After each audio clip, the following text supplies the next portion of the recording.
Hello guys, Caliber here with another weapon concepts video. Today we're on episode 4, the Spy of Season 1. Just a little disclaimer I do at the beginning of these.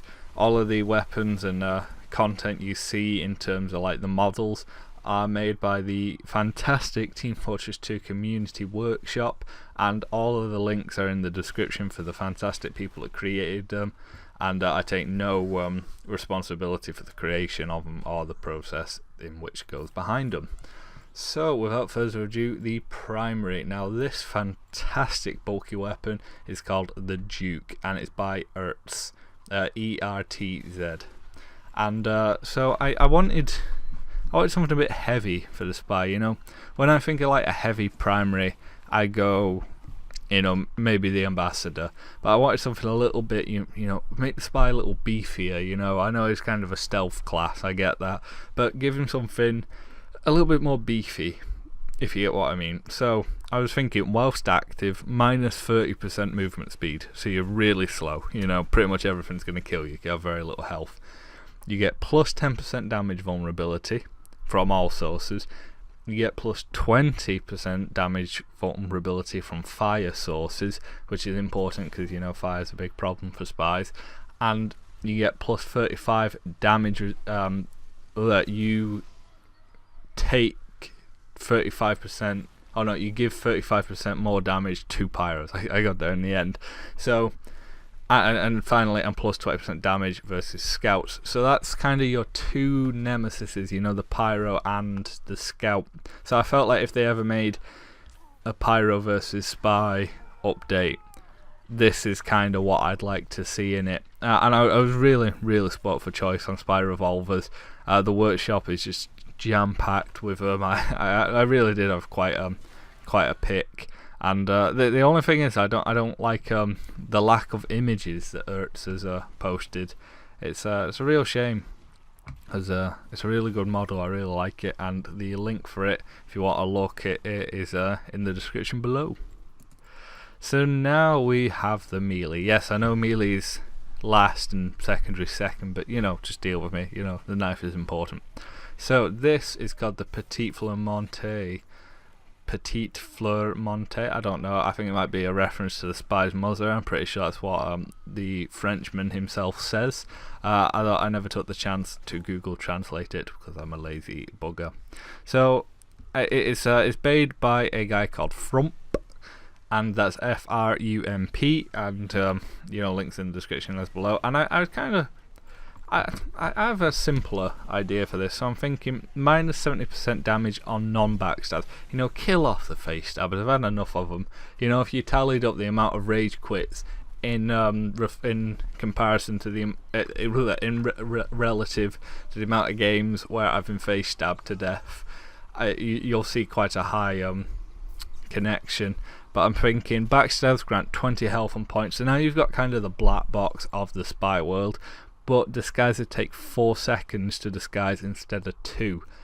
I'm referring, of course, in case you didn't know, the spy takes 2 seconds to disguise and get into his disguise if he's undisguised, but it takes like 0.2 if he's already disguised. So I double it and make it like 0.4 or something like that. You know, just double it up. So that's kind of what I was thinking in terms of like a knife. You know, make it so you basically do so you can't like face stab buildings to death. You know, I've seen it before. People sap them and then they sit there whacking it with their knife instead of pulling out the gun, which is a bit silly. And yeah, it's a very simple concept. And I'm actually a part-time. I'm a graphics designer in my part-time. I work on a program called CAD, and I really appreciate the fact they actually showed the broken down image of it. Yeah, I don't know how to explain it. I just really like the way he's done it. It's very simple. Now for the secondary. Now I mean the watch in this case. Now I'm really intrigued, and yes, I know Array7 did a video on Medic, and I know this is basically his concept, but I assure you I'd already written this. I literally wrote this video on something like, I think it was like the 13th. Yeah, 13th of May I think I wrote this video. I honestly, I'm so sorry, but this is called the Piccolo. The Piccolo. I don't know, and it is by Circle Pipe. I'd like to point out all of these things are all made by one people. Usually they're made like a team, but you know.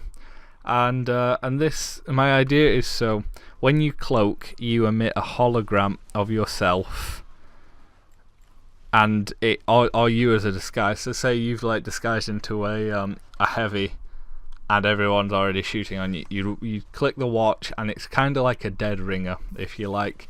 You'd carry your hologram, which would still be a heavy, would carry on moving in a straight line until it hits something or a border or something like that, and you would cloak and just run off.